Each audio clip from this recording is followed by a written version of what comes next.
English session is going in a very good way. The Hindi session is running like anything, and we are getting a lot of good peoples, and Dr. Ankita and Dr. Manish all are doing very good moderation in Hindi, and we are very happy to have such people sharing their time for the propagation of homeopathy.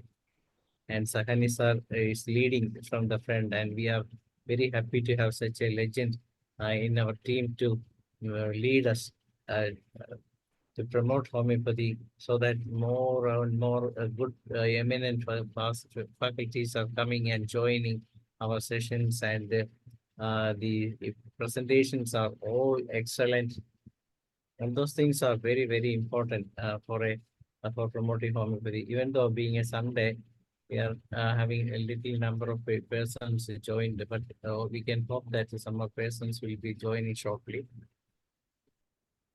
Dr. Ankita, what's your experience with this forum? It's going great, sir. Actually, I'm new to this. I attended previous few webinars of some of my seniors, and especially during the COVID sessions. And then I lost the contact with the links and all. And when I got added to the group, then I am joining on daily basis. You are practicing which part of the? Yes, no, sir, I'm not practicing yet. I am a PG scholar in Waxen Homeopathic Medical College from Materia Medica Department. Okay, our guest has joined now. Yes, sir. Ankita was a student at the GT Memorial, and now she is at the Waxen's doing her PG course. Yes, sir. Yeah. So I think Dr. Rajendra ji has joined now. Yes, sir. Yes, sir. Yes, sir. I am making sir co-host, and then we can. Yes, sir. Shall I begin the session? Yeah. Yes, sir.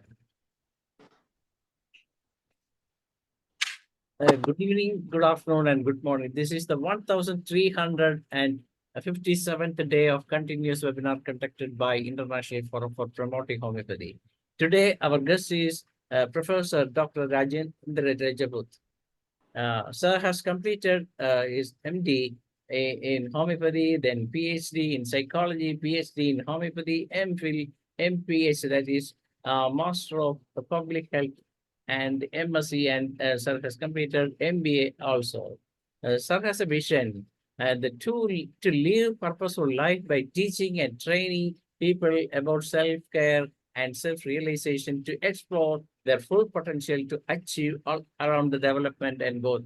That's a wonderful thing, and that's what sir has been doing. Sir has a professional qualification of all those things, including PG diploma in social work, PG diploma in guidance and counseling, MBA in healthcare, MPBM, MPS, PGD, ME, MSF. So many degrees are there. Sir has won a lot of awards, and particularly the President's Award by then President of India, Gyan Sail Singh, and that's a very, very great thing. And then American Excellent Award 2001 by Community Health and Holistic Medicine, Rotary International Entrepreneur Effort Award 2002, Pulse Polio Award, Best Educational Award, Educationalist Award 2008, International Institute of Educational and Management in New Delhi, and so Best Teacher Award in 2013, Award of Health and Medical Journalism, Dhanvantari Award, so many awards were there in the kitty of our beloved guest, Professor Rajendra Rajput sir. And sir has undertaken training programs for a lot of master trainer for HIV, AIDS counseling, NCG, networking, NCG, adolescent reproductive health, advanced skills, sex therapy and counseling, social mobilization of safe motherhood, child rights, UNICEF, networking, NGC. So many things are there with sir. Sir has such a eminent person, and sir under government sector, sir has so many assignments in the government sector. Advisory committee member, NSS, Sanskrit University, Bhopal Expert Educational Committee, Madhya Pradesh Advisory Committee, Regional Office, Member Scientific Advisory Committee. So many things are there in if I talk about all those things, the time will go. That much of things are there with our faculty of the day. Sir was a former principal and director and professor, RKDF Homeopathic Medical College and Hospital, Bhopal University, and senior teaching faculty. Sir has 25 years of teaching experience in community medicine, psychology, sociology, organon of medicine, presently principal, professor, and head of the Department of Community Medicine, Government SDJD Medical College Hospital, Assam, UP. And as a trainer, resource person, and facilitator for the last 25 years. So many things are there still in with Sir. Sir has written 3 books on HIV, AIDS, then Handbook of Fair Education Shraddha Award, published at Delhi School of Social University, New Delhi, and so many things regard regulatory, contributory to local and national newspapers. Sir is a person always giving a lot of talk and presentations in newspapers, radio channels, All India, Doordarshan, all about health issues. Sir has membership in almost all the national as well as international organizations connected with homeopathy, as well as some other professional things. Today, Sir is an subject expert to many of the universities, including Public Service Commission and publications of books. More than 10 to 15 books were written. So that was the thing about all. Sir has given 250 more than 250 radio talks on HIV, AIDS, counseling, health related issues, and so many things. And today our subject is a very good subject, as you know, cost of employment, case of medical professional. That is something great. So let us proudly welcome our respected Sir and Honorable Professor Rajendra Singh, sir, to this session. Welcome, sir. Please unmute, sir. You are the co-host. Please unmute. You can speak, sir. Dr. Rajendra has joined by 2 names. Dr. Rajendra Singh, can you please unmute yourself, sir? Yes, please unmute, sir. You are a co-host here. Yes. So in that Kindly Sir, open your video, sir. Kindly open your video. one video is visible to me, sir. no, sir, I have made you co-host in all these 2. No, can you see? Can you hear me and can you see me? Yes, we can see from one video, but the other video we can see only the knife. Okay. Let me see. I have not joined with 2 at the same time. No. How come it is? Suggest me what to do. Yes, sir. Take your own time, sir. No problem.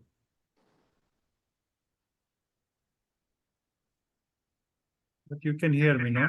Yes, we can hear, but the Video is supporting, no? yes, we Sir can has see. also presently, recently he has been selected by the UP Public Service Commission for the post of the principal in Uttar Pradesh. We can see you in one video, but Not in the central video, sir.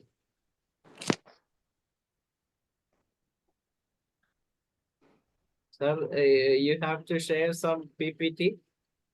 Yeah, I have. Sir, echo is coming out. Let me resolve this issue first. What's happening here?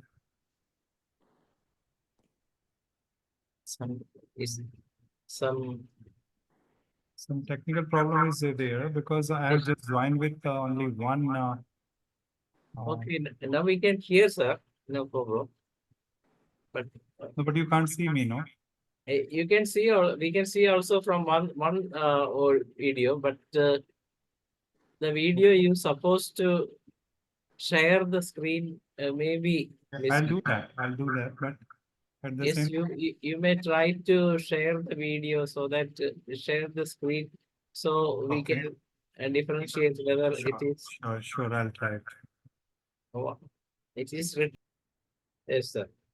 Is it visible? Yes, the first page, the cost of employment, case of medical profession. Yes, sir. First page has come out. Now I have to do it. Yes, Uh, on a slideshow, so that we can okay. put it on a slideshow, sir. This will be on the right side, I suppose. Yes, right corner.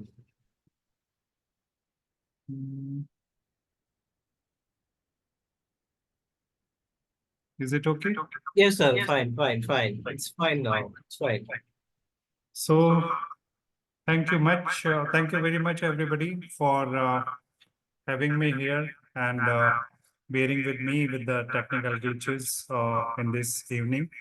So once again, very good evening and hello, greetings of the evening to all the people who joins globally from other parts of India. I am very grateful to Dr. Sahani sir and the forum, which has given me this opportunity to talk to the people of my 25 years experience being into the medical profession and being a teacher.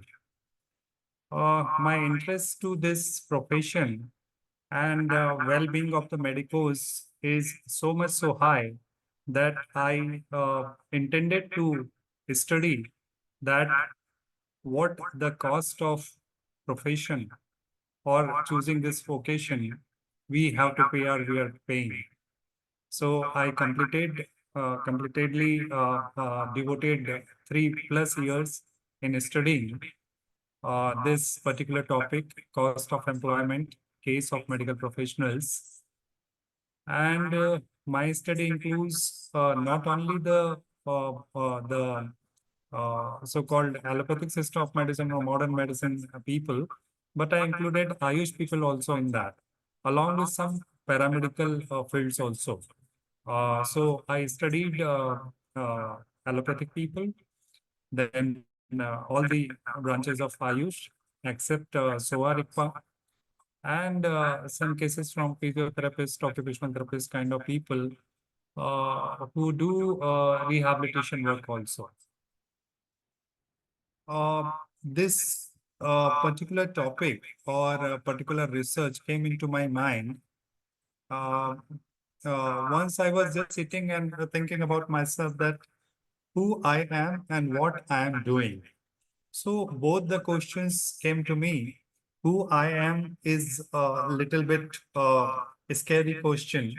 And once you are alone, you are in some meditative state or you are in the state of mind where you can think about yourself. In such a situation, this question arises in our mind as a human being that what we are and where we are going. So what I am or who I am, what I'm doing, these 2-3 questions flickered in my mind and I started studying and working on this particular topic. So today I will share my 3.5 years experience along with this 25 years professional experience into the field that what an individual who come into this world as a biological being, he has his own needs and wants, desires, happiness, unhappiness, and so many other things. And in the due course of time, he becomes a social being.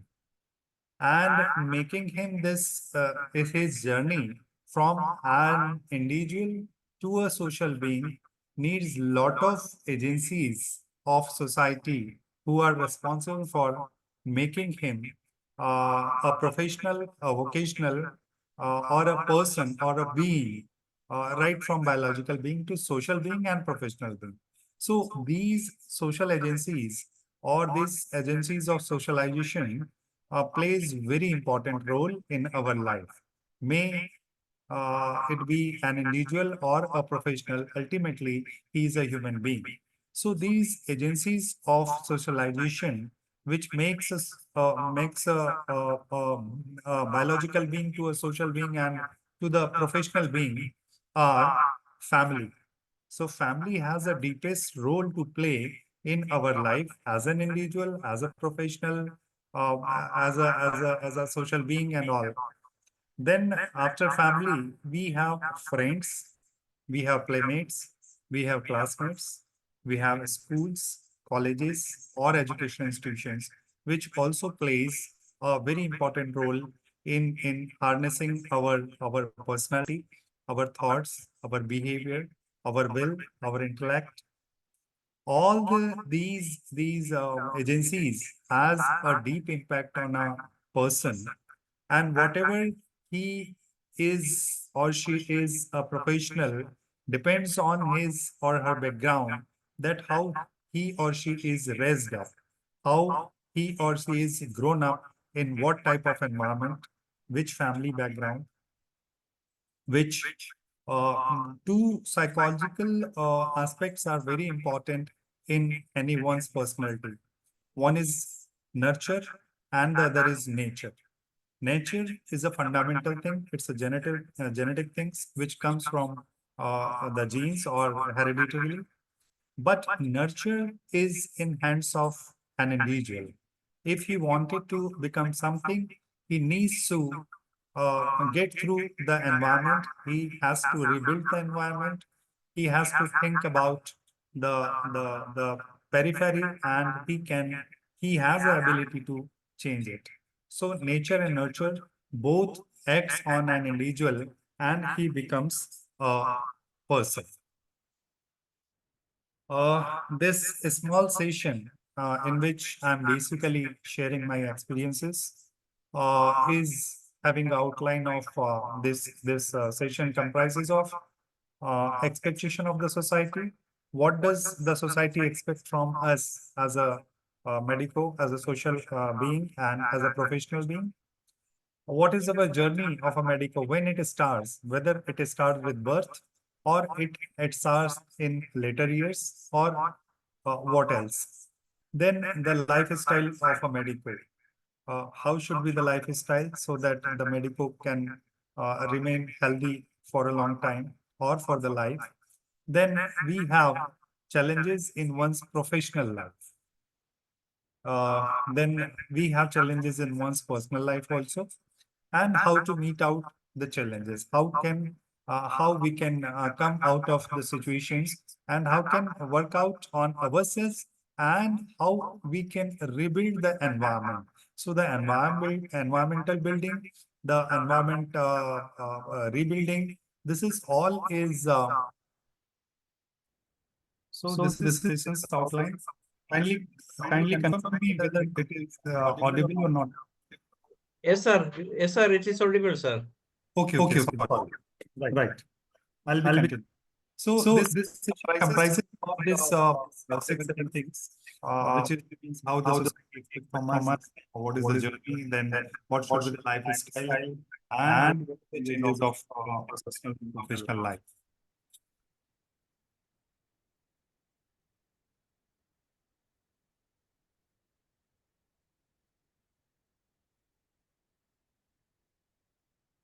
As far as expectation of the society is concerned, the society has a robust expectation from us. It has must have, means if you are a professional, we are a doctor, if you are a healthcare professional, the society expects us that we must follow certain rules and regulations, some do's and don'ts, something in our attire, something in our behavior, something in our way of life. So the society has a very big expectation from us. And there are certain should and shouldn't.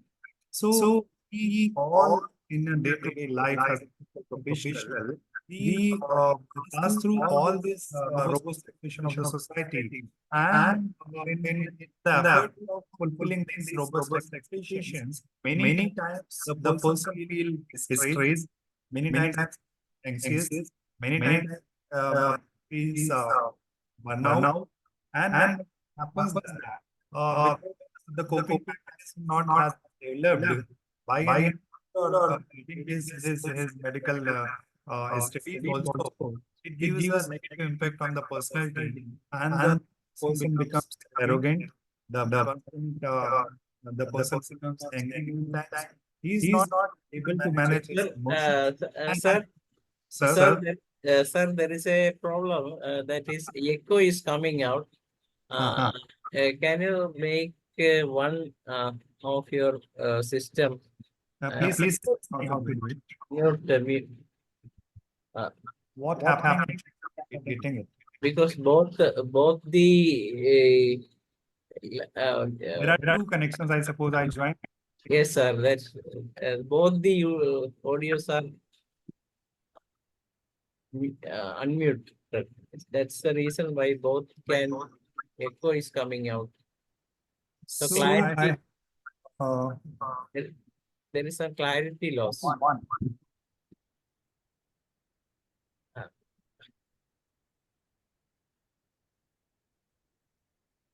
Is there anyone to assist you, sir, to disconnect the audio? can. We can hear it, but at I times should have the echo is. one I have to close. One is showing that meeting. Is it okay? One microphone need to be muted. The one you are talking is talking can be unmuted, and the other one can be muted, so that the echo can be avoided.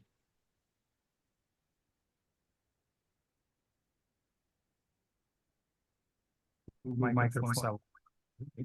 So I'll see to it. This one is. Otherwise, everything is fine, except the audio. Okay, sir. So let me try. Is it okay now? Is Am I little audible? yes, yes, but still there is echo. Yeah. Means it's not working. Either you can reduce the volume at least in one system, so that the echo can be avoided. No, I am only presenting with this system only, sir. I don't Okay. have any other systems. But Oh, what only happened? one system. No, Yeah. sir, I have seen that there are two systems working. One Rajendra Kumar, I have made you co-host in use two systems. Shall I shall check it, sir.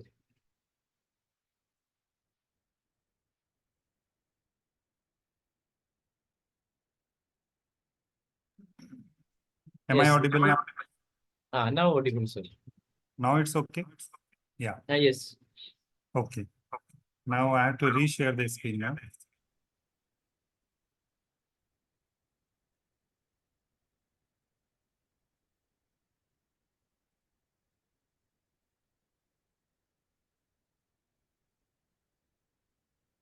Expectation of the society. Any of a medical. Yeah. Yes. To fulfilling these expectations of the society, the person or an individual or the professional has a big conflict. There is an inner conflict which says that you do this, and there is an outer conflict which says that I have to go according to the society. and I have to fulfill the expectation of the society. So there is a big kind of biggest conflict and trend of reset in the ideal self and the real self. As we see, the journey of a medico starts very early in the life. Merely the person is of 18 plus years, and he has to getting into the national eligibility test or eligibility and entrance test or kind of a state entrance test or eligibility test. And now we have NTET, that is National Teachers Eligibility Test. So all through he has to sell through the course material, passing out through internship, getting out of the college into the real world. Maybe he is equipped with his knowledge, but may he be lacking in the skills, especially the life skills, which needs to be taught to the students of all the medical faculties, so that they can understand their real self and the external or outer self, which is expected of the society, and how to cope up with the life situations. This has to be taught at the undergraduate or medical undergraduate level. Then once the person is out of the college, if he is into the clinic or he starts with the stewardship or he has a PG preparation, all these situations are challenging. Because if we get into the PG course, there are different type of challenges. He, after getting medically graduate, getting married, there are other type of challenges. Then starting clinical establishment, hospital, or starting with the family or dealing with the patient. There are a lot many government formalities, and there are other paraphilic activities which gets him engaged, for which he may or may not be means prepared. There are variety of loans, and he has to lean down on others for the financial support, many times for emotional support, and all kind of political things and the legal things and the ethical things he has to see. My major focus on this talk is that what is the lifestyle of a medico. If we see that in the tender age of 16 plus years, when he's in his teens, he is in his trance period, where a lot many physical, psychological, social changes comes in, and he has to deal with these all kind of changes, and at the same time he have to achieve his goal. So he has to focus on the studies. He has less outside interaction. He has lack of physical activities, exercises, brain food in terms of reading extracurricular books, or developing his logic, reasoning, and thinking skills. Many times it happens that as he passes into a trance stage and he has a lot of burden of completing his course or curriculum, along with that, there is a very few chances that he get into the systematic, planned, goal-oriented life at that tender age. Then comes the 18 to 23 or 25 to 28, typical medical life area, where is the youthfulness is there, and he has some dream to be achieved. He has some dreams to be lived in, and all kind of parties, friendship, going out, all this comes into the way. So along with that, sailing through all these phases of life, if you see 28 to 25 years of life, that is adult life, and where we have family responsibilities with a lot of professional commitments also. And then comes 35 to 50, the midlife crisis, where everything seems very weary that how to go with it. Many times it happens that people are not able to judge or understand or to cope up that how he or she should react to the situation in life. Then there are 50 plus issues like getting retired, establishing children, uh, many times loss of the partner. This is a life cycle in short of medical. And by passing through all these life situations, right from the tender age of 16 to the adulthood of 28 to 35, and then let's see 50 plus. These are the lifestyle disorders or chronic disease, which starts with happening with baldness, hair fall, indigestion, gas formation, constipation, pain in joints, diabetes, hypertension, thyroid, obesity, PCOD, PCOS, or PMS, PMS. So these type of problems come into the straight away into the life of a professional who himself is a medico, who himself is a healthcare professional. If you see what are the basis of or fundamentals of the foundations of these situations, there are challenges in one's professional life, which makes him undergo a lot of stress, lot of tension, lot of anxiety, and along with it, he lives the life, he leads the life. These factors plays an important role in one's professional life, like perks. The earning or the income is one of the important aspects for livelihood, and definitely it affects the holistically to a person and his health. Then patients, type of patient, number of patients, then the work environment, then comes the work-life balance, whether the person is able to work at the workplace healthily, happily, or he has to make certain personal life balances, means from the family side or otherwise. Self-efficacy is also a thing which is of prime importance, because the medico has to keep update the knowledge. So his knowledge is has to be remain updated, so that he can deal with the coming of situations. So always he has to read out, he has to join means to attend the conferences, he has to brush up his knowledge along with all kind of updates available. He has or she has to do some advanced courses also for upliftment of his knowledge. If the person is self-employment, then a lot of responsibilities are there, repaying the loans, retainment of the patients. And apart from all these professional situations, there are everyday challenges. Some of them are basically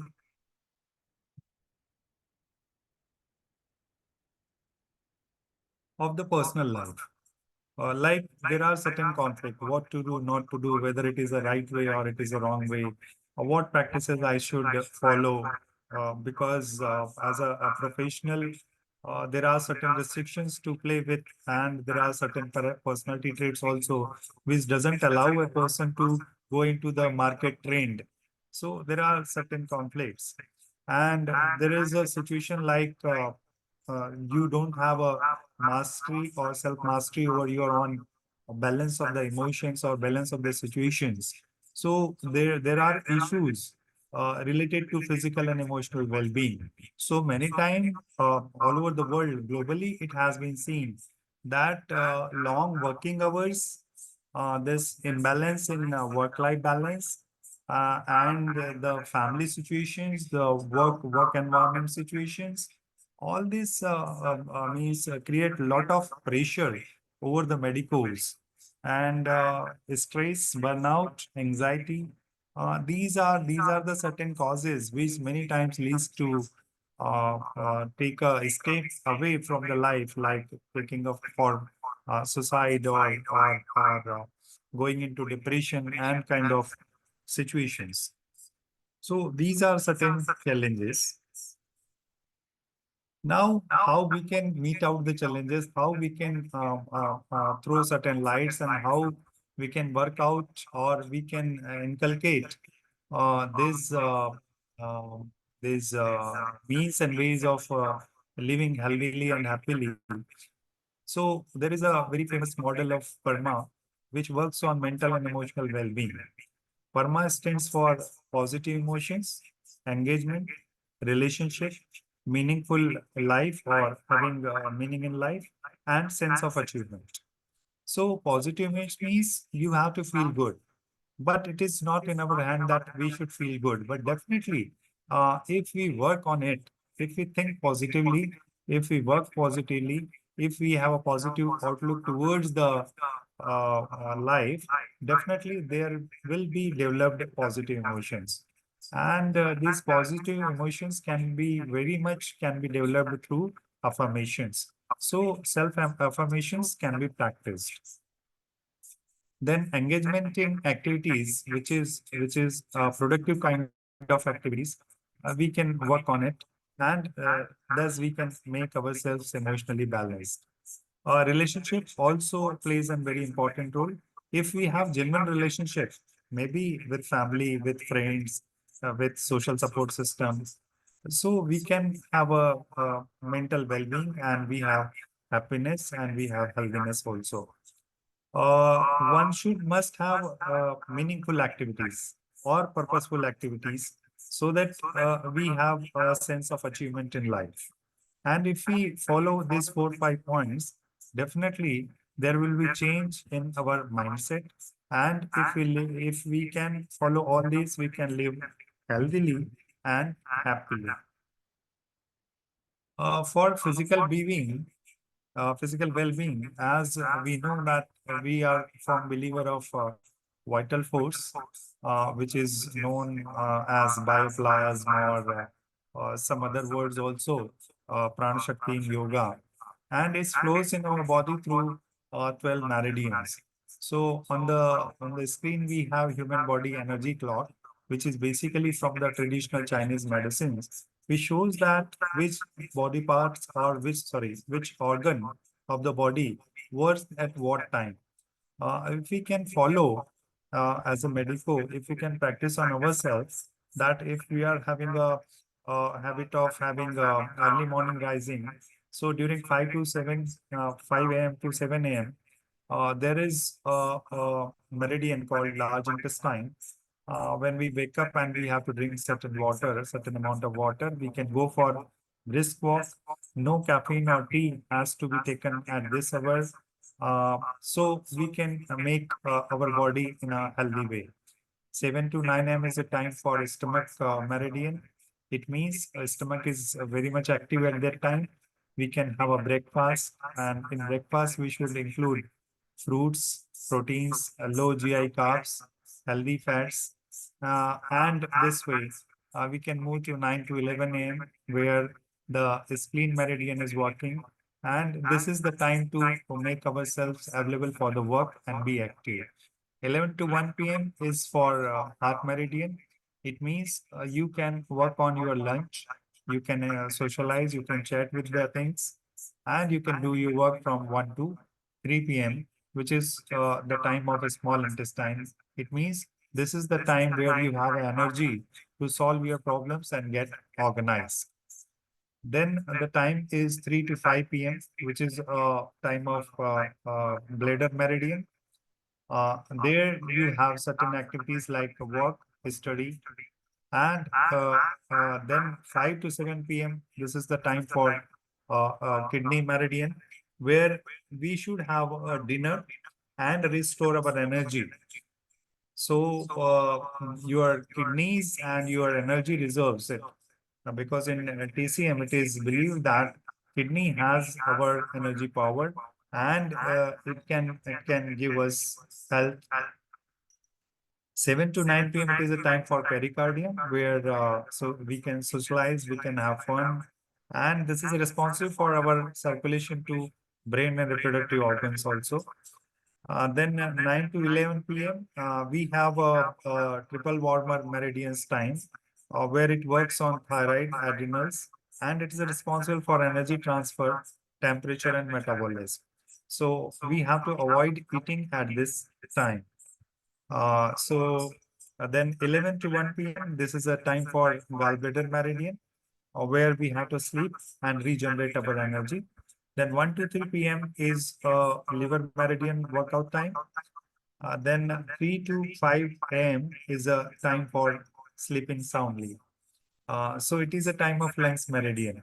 So you might be aware that maximum of the asthmatic attacks comes during this phase only. So 3 to 5 a.m. early morning If it is there, it means we have to manage our energy clock. So this is for just self-awareness regarding maintaining our health. This is a compilation in the form of book, which is doctors, their well-being and stress. I have compiled all my complete work on this, and the major outcome of the this research is how we can support ourselves to get happy and healthy. We need to establish a self-care plan that is for each and everyone. We need to have at least 8 hours sleep, daily mindfulness practice, then physical activities, and one full day off a week to have get together with or socialize with friends and family. This can be a trend setting thing which needs to be planned for oneself if we want to remain healthy and happy for a long time.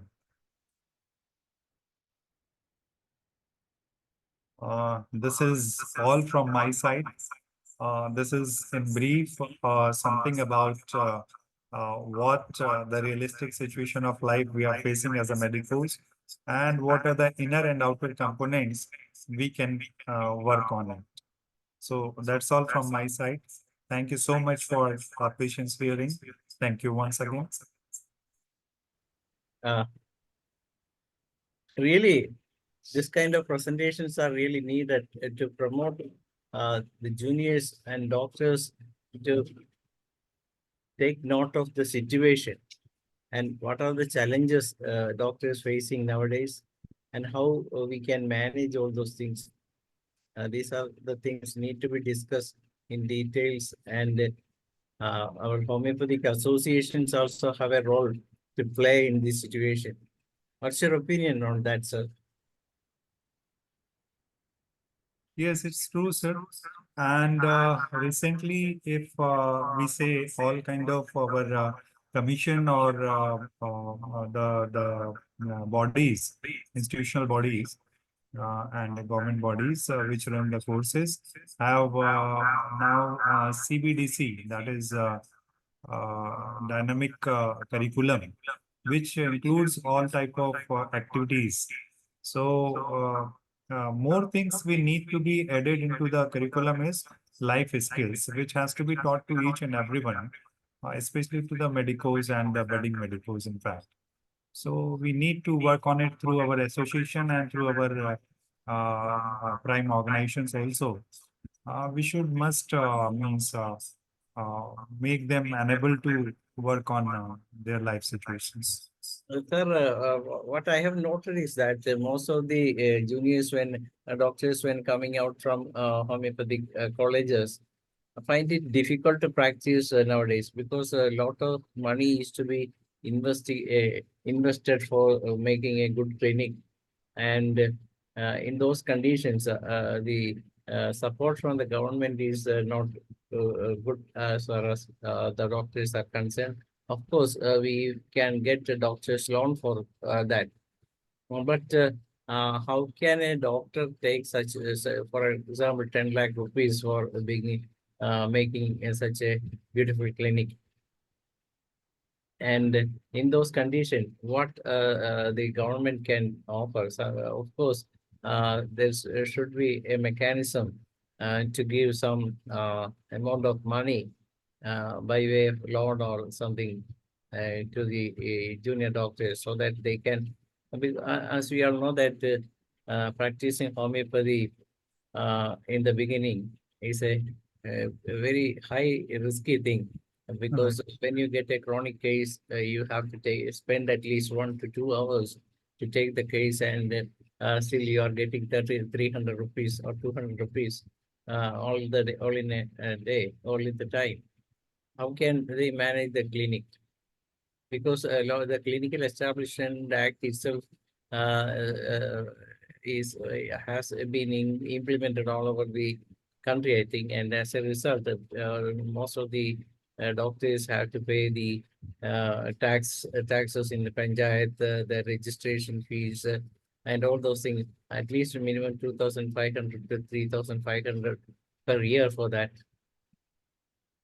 And That's true, sir. I think there is a rule of professional bodies can think about this, and if we get a membership of certain professional association, we should have we can think about having a purpose kind of thing where we can help every year for 4 or 5 budding homeopaths to establish their clinic. And of course- Moreover, it has to be a joint effort from the association and from the government itself, because there are certain schemes from the government sector, which is for self-employment of the means healthcare professionals. So there are certain formalities which we can fulfill and get a certain amount of money to start the clinic. So there are means and ways. If somebody wants, he can divert from the mainstream of opening a clinic. In spite of clinic, he can open a healthcare center. He can open a kind of gym. He can open a counseling center. He can open a nutrition advice center. So this way we can start with. And some manufacturer and pharmaceutical companies, they are also planning to screen the students nowadays. Yes, that's a very good thing. And there are times when what we have noted that there are even doctors who are undergoing PhD even without scholarship. But as far as the other doctors from other side, they get all the benefit for doing this research work. As we know that PhD is a research area. Even though it is for the benefit of a particular person, but it is not. It is for the betterment of the system itself. What's your opinion on that, sir? So the government need to give the same kind of respect to all these professionals, whether you are doing the research in homeopathy or Ayurveda or allopathy, what will be the system? There should be a supporting mechanism from the government. And of course, our ICE department can find out some fund for that. What's your Sir, opinion? ICE department has certain schemes for the students of final year also, and during their studies also. There is a short-term project from the CCRH, and there are some other projects from the Department of Science and Technology also. If the student is bright and if he wanted to come into the research field, there are opportunities available. The only thing is they have to approach to the department or through websites and all that. All the details are available there. If they refer to it, and many times it happens that I do conduct career options for sessions on career options for homeopathic students. So there are other streams also of healthcare where they can get involved into. And nowadays, you must be aware that maximum vacancies are at par with the medical undergraduate of other systems for homeopathy also. So there are chances, means opportunities are there, career options are there nowadays.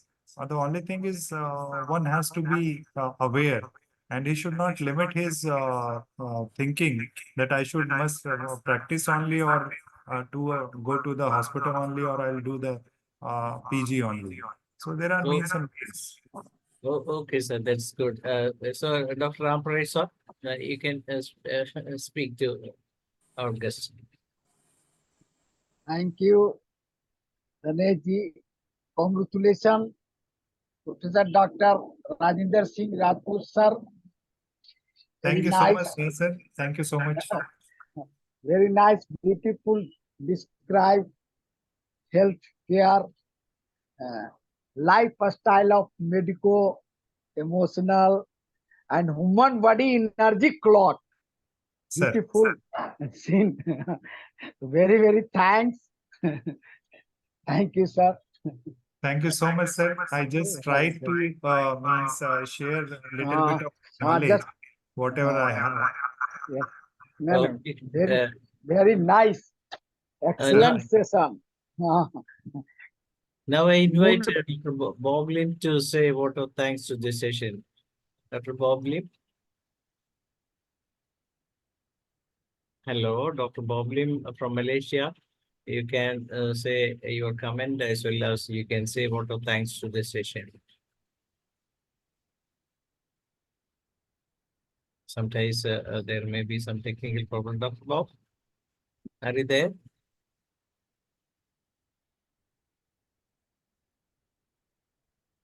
Anyway, sir, it's really a very good session. As really our guest, our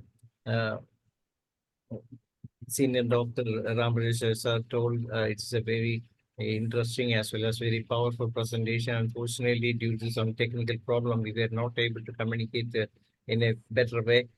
So when we have the next presentation, definitely we can correct all those things. By using two systems at a time, sometimes we find it very difficult in managing this kind of presentation.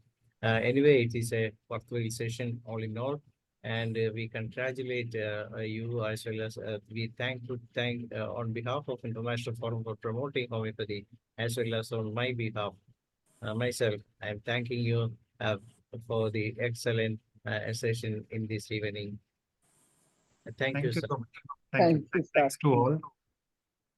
Thanks for those who attended the session too. So tomorrow we will have a session from Dr. Javed Akhtar from Pakistan, and Dr. will be sharing a case of successful cases treated with homeopathy, a chronic case. So with that, we come to the end of the day, 1357. Thank you all. Good night. We can. Thank you. Thank you. God bless you all. Thank you. Thank you, sir.